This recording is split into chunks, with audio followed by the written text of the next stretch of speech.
His knuckles split my lip on a Tuesday. Not in a fight, not a misunderstanding, just rage, sudden and deliberate, because I told him to stop yelling at my sister. He hit me hard, twice. I still remember the taste of blood and tile, the way my head cracked against the corner of their kitchen counter.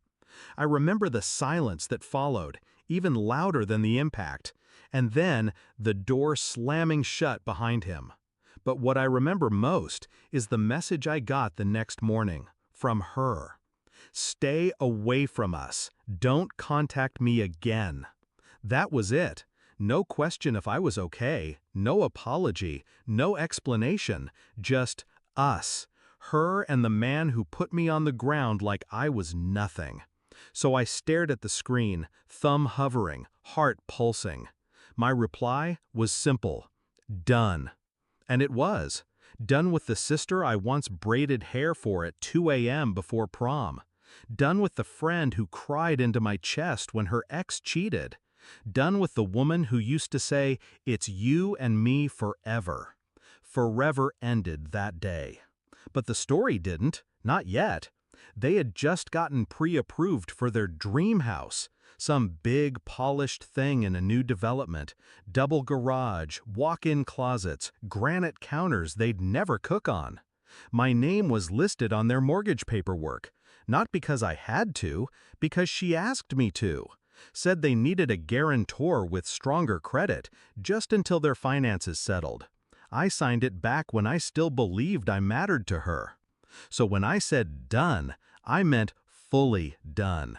I called the bank, requested formal withdrawal, explained clearly that I could no longer be liable for their loan. No drama, just logic, just business. They didn't even blink. The loan wasn't approved yet. Removing my name killed it instantly. Their debt-to-income ratio crumbled like his fake smile. And I waited. 2 days later, the storm hit.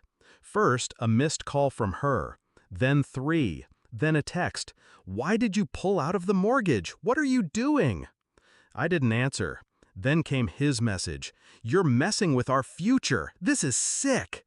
That one made me smile. Funny, he wasn't concerned with my future when I lay bleeding on his floor. He wasn't texting apologies when my ribs turned purple. But now that the house was slipping from his hands, now it was sick? No, this is justice. They'd already given notice at their apartment, put down a deposit, bragged all over social media, keys coming soon, and #homeowners, and finally making moves. Well, I made mine first. I pictured them sitting in the bank manager's office, dressed too clean, too confident, waiting to sign papers, then hearing, "Unfortunately, your guarantor has been removed. Your application no longer qualifies." I wonder if she cried. I wonder if he yelled. He seems to like yelling.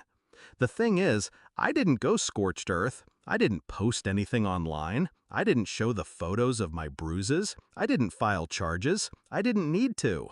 That would have made me look desperate, weak. No. I stayed quiet, let them build their castle on sand, then calmly pulled the foundation from under them. Weeks passed, silence. Then last Sunday, I saw them, by accident, in the same grocery store. She froze by the freezer aisle. He glared at me like I'd stolen something. I didn't flinch. He looked at me the way cowards look at locked doors. She looked smaller than I remembered, like she'd shrunk under the weight of her own choices. She whispered, "You really did it, didn't you?" I nodded once. She blinked fast, like she wanted to cry but wouldn't give me the satisfaction. Good, because I wasn't asking for tears. I just wanted her to feel it, that sense of helplessness, of something slipping through your fingers that you thought was yours. That's what betrayal feels like. She chose him, chose silence, chose to erase me the moment it was inconvenient to love me. So I gave her exactly what she wanted: distance. And I let her discover that the bridge she burned was the same one holding her life together. They can still get a house someday, sure. Just not that one. Not easily. Not together, maybe. Because a man like him, he doesn't handle setbacks. He lashes out. And now that the high is gone, now that there's no new place to post about, no granite counters to pose and frown, she'll see him for who he really is. Maybe she already has. But that's not my story to write anymore. Mine ended the day I sent that one-word reply, done. And every move since then wasn't revenge, it was correction. Quiet, surgical. I didn't shout, didn't curse, didn't even confront. I just took back the power they thought I'd never use. And I walked away, still standing, still calm, still whole.